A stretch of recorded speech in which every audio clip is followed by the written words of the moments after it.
Olá, meus queridos, sejam bem-vindos a mais um programa, A Bíblia no Tempo e no Espaço. Hoje nós estamos no programa número 6 e a gente vai conversar um pouco a respeito de um assunto que traz alguns conflitos, principalmente durante a nossa vida acadêmica, a nossa vida escolar, que é a relação entre o livro de Gênesis e as ciências, né? O que está escrito dentro do livro de Gênesis pode ser encarado como algo científico, e a teoria criacionista, né, a teoria evolucionista, elas têm alguma ligação, há algum sentido entre o que a Bíblia traz e entre o que as ciências trazem? É isso que a gente vai analisar um pouco hoje, e principalmente os pontos, né, do que o livro de Gênesis traz que pode fazer relação com os elementos da geografia. Já quero deixar claro que hoje a gente não vai tratar dentro do campo da escatologia, da parte das analogias simbólicas, mas vamos tratar mesmo trazendo para os pontos daquilo que são colocados nos elementos, em cada etapa dos dias da criação, com as sequências ou as criações dos chamados geossistemas dentro da nossa ciência, que é o que nós fazemos no nosso programa, né? Sempre uma análise entre algumas pautas da geografia e aquilo que é trazido para dentro da Bíblia. Então, vai se preparando aí, espero que você possa fazer suas anotações, principalmente tecer os seus comentários, trazer as suas questões, e nós vamos conversar um pouco a respeito desse assunto. Desde já eu quero dizer que você é bem-vindo aqui no canal, você pode se inscrever, deixar o seu like no final do vídeo, compartilhar com outras pessoas se você achar que o conteúdo é relevante.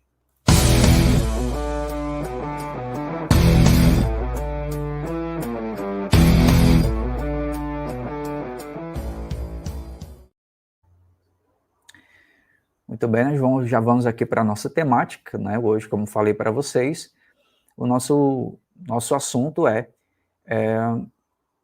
Gênesis e a geografia, tá? A gente vai fazer uma breve análise a respeito disso. Hoje, uma coisa que traz muito embate, principalmente no mundo acadêmico, ou quando a gente está na escola, é trazer que todo o processo da criação, ou daquilo que é narrado no livro de Gênesis, tem que ser visto apenas como algo alegórico, ou que não tem relação com os fatos científicos. Obviamente tem muita coisa, né, dentro do livro de Gênesis, e muitas narrações dentro da Bíblia, que são trazidas em sentido figurado, em sentido de uma linguagem profética, algo que precisa ser interpretado realmente. Mas nem tudo, né, que está dentro da Bíblia, mesmo que hajam livros proféticos, livros poéticos, significa que eles são irrelevantes ou não têm correlação alguma com os fatos científicos. A gente pode analisar, por exemplo, que em muitas passagens da Bíblia são faladas sobre rochas, formas de relevo, sobre a agricultura, sobre o tempo, sobre o clima, as estações do ano, sobre as constelações, sobre os astros, enfim. Então, a Bíblia não é um livro irrelevante, ou seu texto é irrelevante que não possa ser comparado ou analisado junto com outras ciências, né? Tudo aquilo que foi criado pelo homem, né? E principalmente, claro, a gente está trazendo aqui dentro da nossa linha de análise, que é a geografia, tá bom? Então vamos começar o nosso assunto de hoje, como já mencionei, é o livro de Gênesis. A gente vai analisar como no livro de Gênesis trata desses assuntos, né, da criação dos chamados geossistemas e a correlação entre eles. Nos tópicos iniciais, gente, eu queria falar um pouco aqui sobre a teoria do Big Bang, né, que a gente analisa principalmente quando a gente estamos na escola, que é uma teoria que trata de que todo o universo ele foi criado a partir de uma grande explosão. Para alguns cristãos, essa análise de que o universo foi criado a partir de uma grande explosão é algo extremamente desrespeitoso ou que minimiza Deus. Pessoalmente, eu acredito que possa ter havido sim o Big Bang, né? Agora, o que eu não creio, né, por isso que se chama de teoria, né, o que eu não creio é que após o Big Bang possa ter havido, né, toda essa multiplicação de vida e variedade de coisas, de planetas, e que toda aquela matéria que foi gerada a partir do Big Bang possa ter se desdobrado, né, em todas as formas de vida que nós conhecemos hoje, né, e ter se dividido em vegetação, animais, né, material gasoso, sólido, líquido, né? Então, isso já fica mais dentro do campo da teoria, a gente não é obrigado a crer, né? São campos teóricos, a ciência traz esses apontamentos, não temos nenhuma análise ou algo que realmente bate o pé e diga, foi assim, foi dessa forma, está aqui a comprovação, né? Não há nada filmado, gravado, editado, de que aquilo realmente aconteceu, né? Como diz, é uma teoria, pode ter acontecido ou não. Dentro da parte que é narrado, né, da teoria do Big Bang, o que eu acredito que tenha acontecido é a parte da grande explosão. Por que eu creio nisso? Porque nós estamos falando da correlação entre o mundo espiritual e o mundo físico. O livro de Gênesis traz a narração, né, de que o mundo estava sem forma e vazio e que Deus traz a existência a essas coisas. Então, aquilo que, digamos, aparecia só no reino espiritual, agora vai se materializar fisicamente. Para isso, gente, é necessário o gasto de uma grande energia. Imagine só você trazer algo que estava em uma outra dimensão para agora se materializar, né, para dentro de para uma outra dimensão. Até mesmo as nossas leis da física, né, nos falam que mesmo o movimento de massa, de elétrons, o movimento do ar, até mesmo o movimento de impulsos elétricos, né, no nosso cérebro, ou através dos cabos do nosso computador, por exemplo, né, quando a gente está usando a internet, o nosso roteador fica superaquecido, não é só pelo fato dele estar ligado, é pelo fato desse movimento, desses impulsos elétricos, desses comandos, né, que estão passando a energia que é invisível, mesmo dentro da fibra ótica, mas que acaba gerando ou criando energia. Então, toda forma de energia, ela pode criar calor, ela pode causar fricção, pode causar atrito, pode ocasionar a formação de luz, e nós não estamos falando de uma fagulha, de uma pequena coisa, estamos falando da criação de tudo que existe no universo. Então, eu tomo como exemplo alguns episódios, né, que Deus se manifestou aos homens, e sobretudo quando Deus apareceu no monte para entregar as tábuas da lei para Moisés. A Bíblia narra que o monte tremia, fumegava, houve raios, relâmpagos, porque o que estava sendo acontecendo ali era a dimensão espiritual se transportando para a dimensão material. Então veja toda, né, que Deus queria fazer um estardalhaço, eu estou aqui, né? A questão que você está trazendo essa comunicação, né, entre o mundo espiritual e o mundo físico, trazendo algo, né, desse mundo para cá, né, que eram as leis, as tábuas da lei, né? Então imagine todo o universo. Então, essa super descarga de energia que foi o Big Bang, eu não descarto essa hipótese, tá? O que eu descarto dentro da minha fé é que o Big Bang tenha criado todas as formas de vida, todas as formas de energia através dessa super explosão. Então, qual é a correlação disso com a geografia? A correlação é que o livro de Gênesis ele vai trazendo uma sequência, e que dentro dessa sequência há uma lógica dentro da geografia. Vão formando-se elementos dentro do que a gente chama da geografia de geossistemas. O que seria um geossistema? É um sistema de elementos naturais, materiais, vivos e não vivos, que eles têm uma relação entre si. Como assim?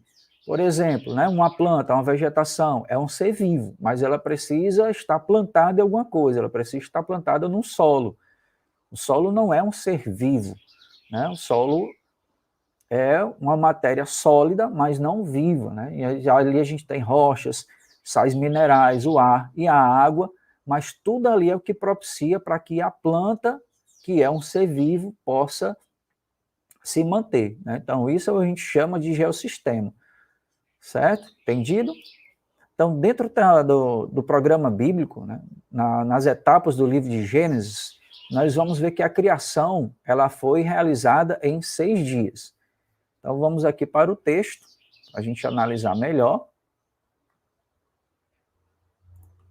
E aí o texto diz assim: no princípio criou Deus o céu e a terra era sem forma e vazia, e havia trevas sobre a face do abismo. E o Espírito de Deus se movia sobre a face das águas. E disse Deus, haja luz, e houve luz. E viu Deus que era boa a luz, e fez Deus separação entre a luz e as trevas. E Deus chamou a luz dia, e as trevas chamou noite, e foi a tarde e a manhã, o primeiro dia. E disse Deus, haja uma expansão no meio das águas, e haja separação entre águas e águas. E fez Deus a expansão, e fez separação entre as águas que estavam debaixo da expansão, e as águas que estavam sob a expansão, e assim foi. Um fato interessante aqui, trazendo para o texto, né, nessa parte do segundo dia, é que no primeiro dia, ele diz, por exemplo, que no verso 4, né, e viu Deus que era boa a luz, e nas outras partes diz, né, que era bom, Deus viu que era bom, e Deus analisou que isso era uma coisa boa. Alguns estudiosos analisam já, né, dessa parte, eu falei que eu não ia tratar muito dessa parte da simbologia, mas é um fato interessante, que isso é uma menção à pessoa de Jesus Cristo, né? Essa separação entre águas e águas, que Deus viu que não era bom, que era a separação entre Deus, que é santo, e entre o mundo contaminado pelo pecado. Então, essa separação, deixa eu tomar uma aguinha aqui, essa separação, né, não era algo interessante para Deus, né? A separação entre o homem, como ele criou, e depois a natureza do homem pecaminosa, né? Isso trouxe uma separação para o homem. Então, para alguns estudiosos, né, principalmente do hebraico, há uma conotação simbólica aqui, né, de que por que no segundo dia Deus não colocou, né, não existe dentro do texto, viu Deus que isso era bom, quando nas outras partes da criação Deus diz, né, viu Deus que isso era bom, e viu Deus que era boa, e viu Deus que ao criar o homem era muito bom. Ok? Então voltemos para o texto. No versículo, nós paramos aqui no verso 7, diz, e fez Deus a expansão, e fez separação entre as águas que estavam debaixo da expansão e as águas que estavam sobre a expansão, e assim foi. Chamou Deus a expansão dos céus, e foi a tarde e a manhã, o segundo dia. E disse Deus, ajuntem-se as águas debaixo dos céus num lugar, e apareça a porção seca, e assim foi. E chamou Deus a porção seca terra, e o ajuntamento das águas chamou mares, que são os nossos oceanos. E viu Deus que era bom. Viu só? Era bom. E disse Deus, produz a terra erva verde, erva que dê semente. Árvore frutífera que dê fruto segundo a sua espécie, cuja semente está nela, sobre a terra, e assim foi. E a terra produziu erva, erva dando semente conforme a sua espécie, e árvore frutífera cuja semente está nela, conforme a sua espécie. E viu Deus que era bom. E foi a tarde e a manhã, o dia terceiro. E disse Deus, haja luminares na expansão dos céus para haver separação entre dia e noite, e sejam eles para sinais e para tempos determinados, e para dias e anos. E sejam para luminares na expansão dos céus, para iluminar a terra. E assim foi. E fez Deus os dois grandes luminares, o luminar maior para governar o dia, que é o sol, e o luminar menor para governar a noite, que é a lua. E fez as estrelas. E Deus os pôs na expansão dos céus para iluminar a terra, e para governar o dia e a noite, e para fazer separação entre a luz e as trevas, e viu Deus que era bom. E foi a tarde e a manhã, o dia quarto. E disse Deus, produzam as águas abundantemente répteis e alma vivente, e voem as aves sobre a face da expansão dos céus. E Deus criou as grandes baleias e todo réptil de alma vivente que as águas abundantemente produziram, conforme as suas espécies, e toda ave de asas conforme a sua espécie, e viu Deus que era bom. E Deus os abençoou, dizendo, frutificai e multiplicai-vos, e enchei as águas nos mares. E as aves se multiplicaram na terra, e foi a tarde e a manhã, o dia quinto. E disse Deus, produz a terra alma vivente conforme a sua espécie, gado e répteis, e feras da terra conforme sua espécie, e assim foi. E fez Deus as feras da terra conforme sua espécie, e o gado conforme sua espécie, e todo réptil da terra conforme sua espécie, e viu Deus que era bom. E disse Deus, façamos um homem à nossa imagem, conforme a nossa semelhança, e domine sobre os peixes do mar, e sobre as aves dos céus, e sobre o gado, e sobre toda a terra, e sobre todo réptil que se move sobre a terra. Então esse foi aqui onde nós temos o sexto dia. Então, dentro dessa análise, nós temos uma sequência onde os dias foram sendo criados e cada dia foi trazendo o seu elemento.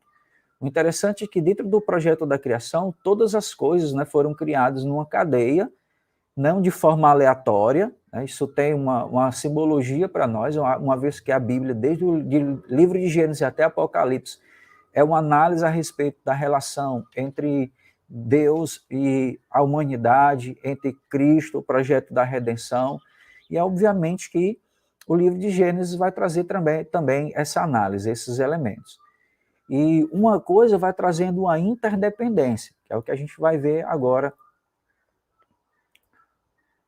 né, que é essa sequência. Então, na sequência da criação, o que é que nós vamos ter? Nós vamos ter a luz, águas, terra seca e a porção úmida se separam.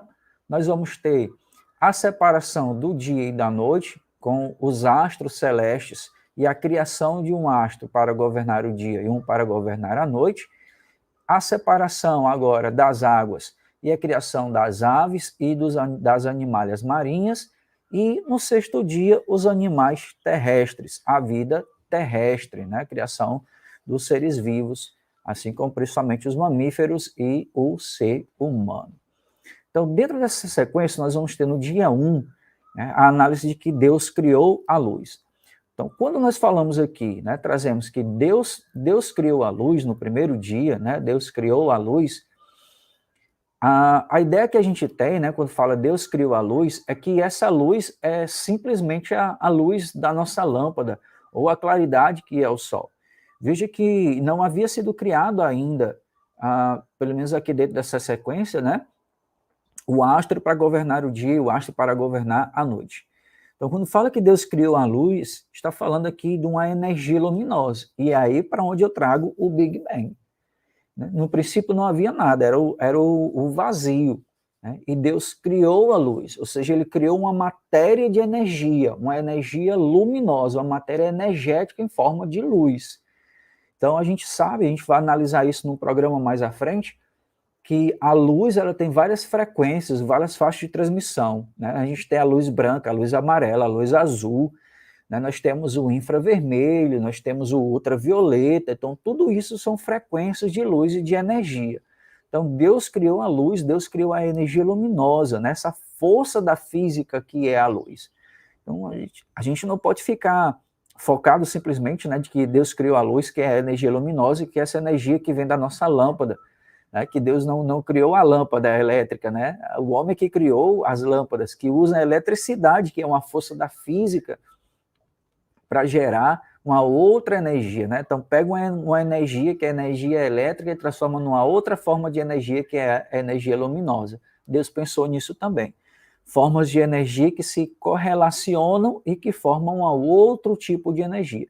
Então, primeiro dia Deus criou a luz, não é simplesmente energia luminosa, é a forma energética das ondas de luz, da refração de luz. O universo hoje é feito mais de matéria escura, que é uma forma de luz também, que é a luz que se expandiu por todo o universo. Tá? Mas eu não quero entrar muito em detalhes sobre isso, até porque a nossa área é geografia e não a física, né? E eu não tenho um respaldo para relatar a respeito disso, não é a minha formação.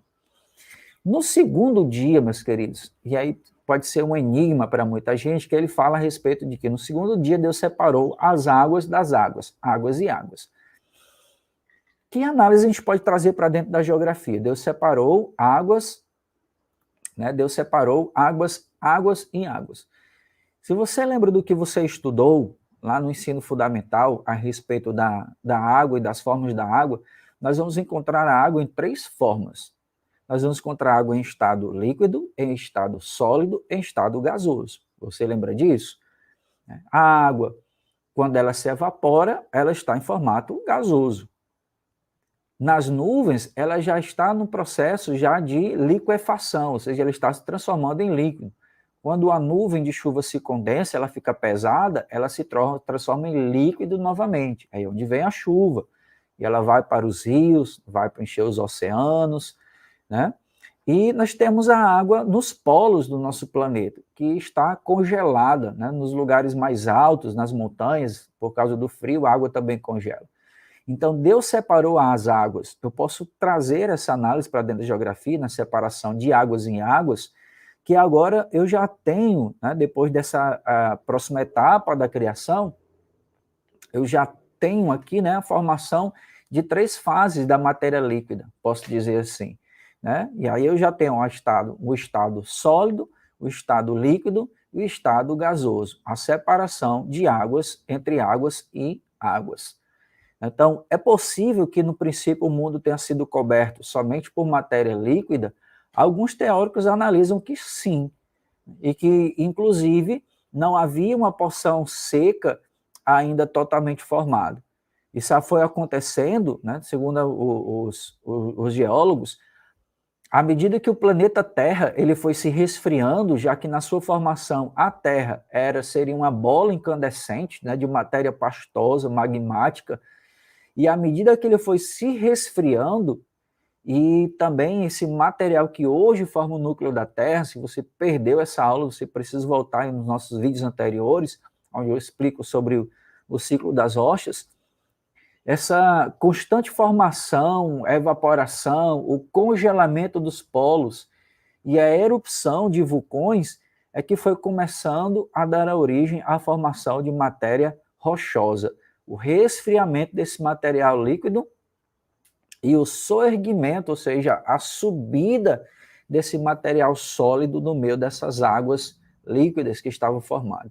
Mas, no princípio, até mesmo dentro de algumas teorias, né, que os geólogos trazem, quando a gente está analisando sobre a formação do planeta Terra, é trazido sim, né, que o nosso planeta ele já teria sido coberto apenas de matéria líquida, não era água, né, em si, H2O, mas era matéria líquida sim, até que houvesse um total resfriamento e um processo cíclico desse material aquoso. Então, no terceiro dia, nós vamos ter, Deus separou a terra seca e os mares, e agora nós temos a criação da vegetação.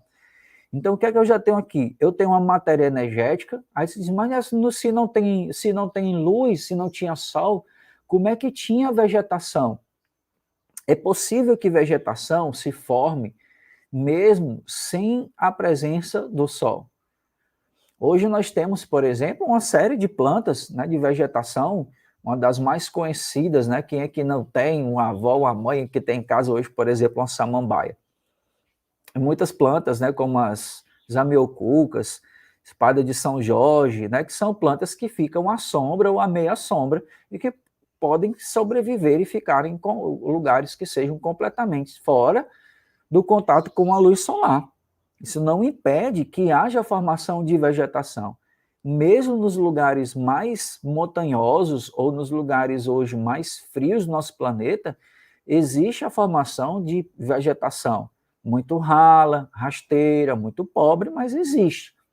Então, o fato de ter contato com a luz solar não é um fator predominante, não é um fator determinante para que haja formação de vegetação.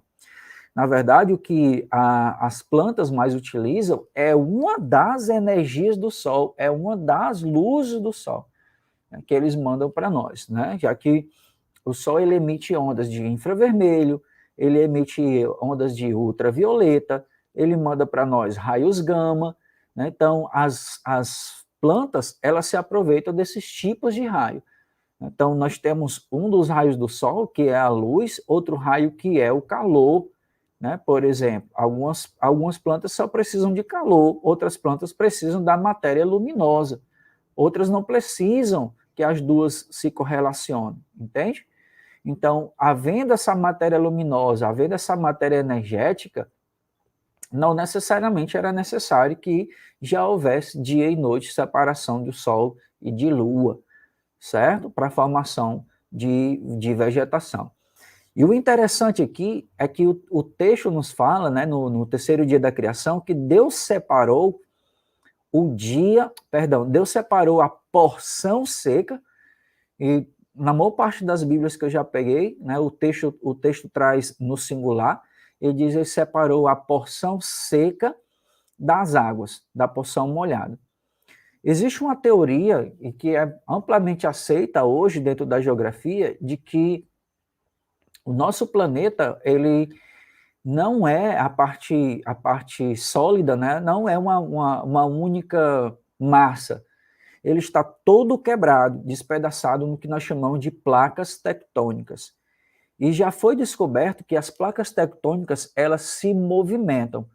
Elas podem se afastar, elas podem se resvalar, ou seja, roçar uma na outra, ou elas podem se sobrepor uma sobre a outra, ficar uma sobre as outras. Então, a teoria afirma, né, que um dia o nosso planeta ele teve um formato, né, de que toda a matéria sólida estava unida, que era o que ele chamava de Pangeia, né, um termo que significa toda a Terra. Né? Então, pode ser, né, que haja essa relação entre o livro de Gênesis, né, quando diz que Deus criou a Terra e separou a matéria, né, separou a matéria sólida da matéria líquida. Então, é uma análise aí que a gente pode fazer. Né? É uma análise que a gente pode fazer, quer fazer aí, e eu acredito, sim, né, que haja essa correlação entre o dia 3 e a formação da Pangeia, que era um único continente que depois foi se desmembrando e formando os outros continentes, mas que era a porção seca separada da porção agora molhada. A gente pode entrar em detalhes mais à frente a respeito disso, da formação da Pangeia. Então vamos para o próximo passo, né, que seria o dia 4, no livro de Gênesis, que diz: Deus criou as constelações, o Sol e a Lua. Então, o quarto dia da criação fala a respeito da criação de um astro maior para guiar o dia e um astro menor para guiar a noite. Dois astros, um para governar o dia, outro para governar a noite, e a criação das constelações, a criação dos luminares no céu, que são as estrelas. Um fato interessante para narrar para você é que dentro da astronomia, né, a Bíblia não menciona que o Sol é uma estrela.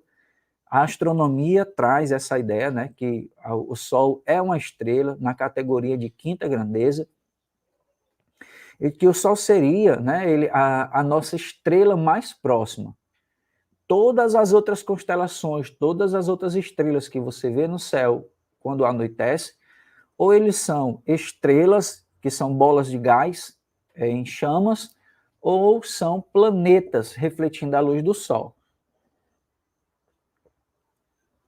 Então, nós temos aí a criação, e aí sim, né, um ciclo entre a troca dessas duas influências, de Sol, de Lua, de Sol e Lua. E agora, o que é que eu tenho? Um revezamento entre um período de luz e calor, agora de algo fixo, de algo radiante, que é o Sol, e a Lua, que também passa por ciclos, que também passa por 4 etapas. E agora eu vou ter um planeta em formação. Esse planeta em formação que já está girando, você vai ver que no livro de Gênesis ele vai mencionando, e houve manhã e tarde, e houve manhã e tarde, e hoje manhã e tarde. Ou seja, houve uma transição. Eu falo aqui, né, de movimento. Claro que naquela época, na época que foi escrito o livro de Gênesis, eles nem analisavam isso, né, sobre os movimentos de rotação e translação, os movimentos que o planeta Terra faz, mas é interessante como o escritor ele fala, houve manhã e tarde, nesse dia houve manhã e tarde, ou seja, houve uma transição, existe movimento aqui, as coisas estão se alternando. Né? Então, nessa alternação, o que é que eu já tenho? Eu tenho matéria luminosa, eu tenho 3 formas de água, né? Posso dizer assim, né? Quando eu trazendo para dentro da geografia uma análise, não estou dizendo que a Bíblia traz isso, tá, gente? Pelo amor de Deus, para ninguém dizer que eu estou pregando heresia, estou analisando que faz sentido, existe uma correlação entre a narração e como é que eu posso aplicar isso dentro da ciência da geografia. Então, no segundo dia, separação entre águas e águas. Matéria gasosa, matéria sólida e depois matéria líquida, né? formas liquefeitas, né? E aí eu tenho depois a correlação, separação da porção seca da água. E Deus chamou a parte seca terra, chamou a parte sólida de mares, a parte líquida de mares. Então, trazendo para uma forma singular, que traz uma correlação com a Pangeia. Então, agora eu já tenho luz, eu tenho matéria líquida, eu tenho matéria sólida, e agora eu tenho o Sol e a Lua, e algum tipo de vegetação. Veja que mais à frente ele vai mencionar a respeito de vegetação novamente, quando ele vai falar que essas plantas, agora elas vão frutificar, elas vão se multiplicar. Isso porque precisava haver formação de solo. Para haver formação de solo, precisa ter erosão, precisa ter desgaste. Por isso que levou um tempo. Por isso dessa explicação entre essas fases de transição. Né? Então, eu tenho água, mas não havia vida na água. Eu tenho terra, mas não havia vida animal na terra, porque eu tinha algum tipo de vegetação que já produzia, né, que algumas versões trazem sobre que é uma relva, ou seja, é uma vegetação rasteira, mas que depois evolui para uma vegetação arbórea, ou seja, uma vegetação em formato de árvores, e que agora produzem frutas e sementes divididas por espécies. Veja que há uma sequência aí, daquilo que é mais simples para depois vir o que é mais evoluído. E aí nós vamos para o quinto dia da criação, onde se diz, né, Deus criou os seres aquáticos e as aves. Veja que matéria líquida, nós podemos dizer que já foi mencionado, quando Deus separou as águas das águas. Né? E nessa separação de águas e águas, alguns estudiosos do hebraico também trazem, né? Estavam fazendo aqui algumas pesquisas, que essa ideia também de separação de águas e águas era a análise que eles faziam, né, de que já que a chuva caía do céu, então havia um depósito que estava, né, no limite da abóbada celeste e que, vez por outra, né, isso aconteceria dessa liberação desse material líquido para ser formado aqui no nosso planeta, né, que havia uma liberação dessas águas que estavam acima dos céus para que caísse aqui sobre a Terra. Então, havendo agora essa soma de condições, matéria líquida, matéria luminosa, luz, calor, solo, agora eu tenho condições de ter outros micro-organismos e outros organismos. E agora, quem vai receber vida? A parte líquida, né? A porção aquática agora vai receber vida. E o interessante é que a vida, né? Hoje alguns teóricos trazem que a vida se formou na água. E há uma relação entre isso, né? Veja que as primeiras formas de vida animal, né, são mencionadas dentro da água, para depois vir a vida terrestre. E hoje, se a gente for analisar, principalmente quando se trata a respeito de respiração, de fotossíntese, de a vida no planeta Terra, gente, o oceano ele tem um fator predominante sobre isso. São os oceanos que determinam a nossa época chuvosa, se nós vamos ter seca, a formação de nuvens, a formação de tufões, ciclones, furacões, tudo isso vem por influência dos mares, a influência dos oceanos. Se a água do mar fica mais quente, ou se ela fica mais fria, tudo isso vai ter influência sobre a nossa vida.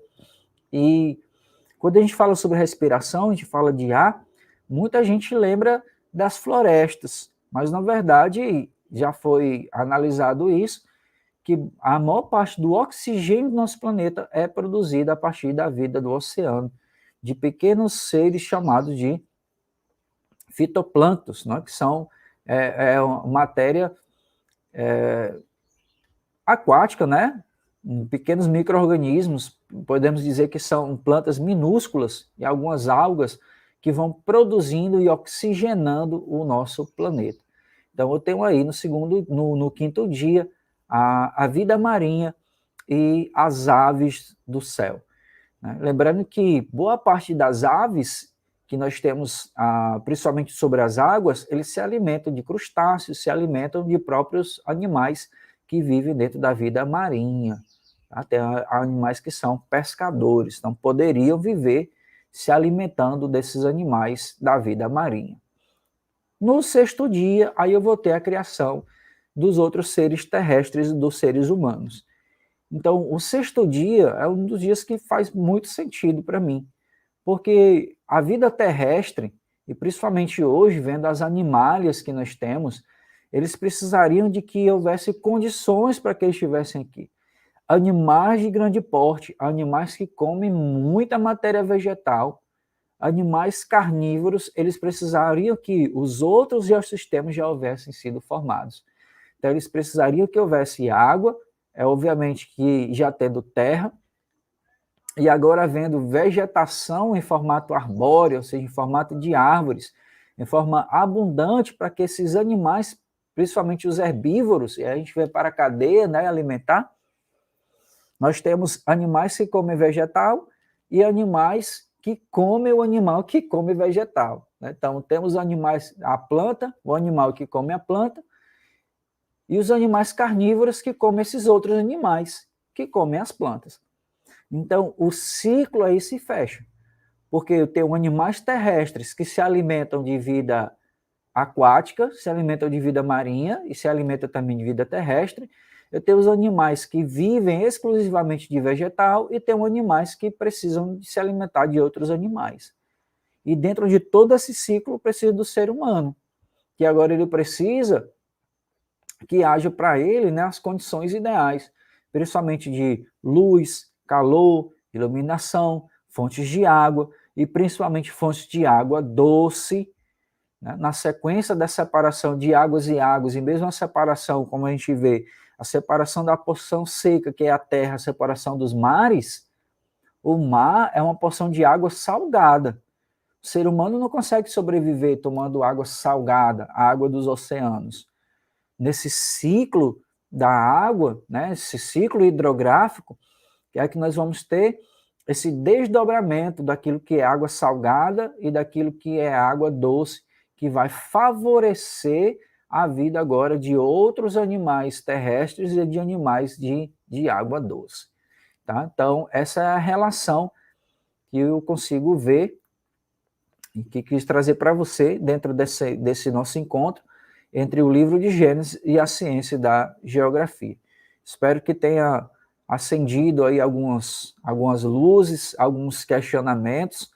O que eu trago para vocês aqui, né, pelo amor de Deus, não é algo que é uma doutrina, né, como volta a frisar, que é uma correlação entre o que traz a ciência da geografia e entre o que traz para nós a Bíblia. Então, fico muito agradecido por você ter nos acompanhado aqui. Né? Quero sempre deixar minha gratidão e, é claro, deixar o meu estímulo para que você possa sempre estar acompanhando o nosso canal, deixar o seu like, deixar a sua inscrição. Isso é muito importante, né, para o nosso canal. E, é claro, não esqueça de compartilhar os nossos vídeos nas suas redes sociais, trazer algumas sugestões, trazer algumas menções que você achou interessante, concorda ou discorda, né? Isso também é relevante para nós, tá bom? Então, muito obrigado a todos. A gente se encontra no próximo programa. Grande abraço.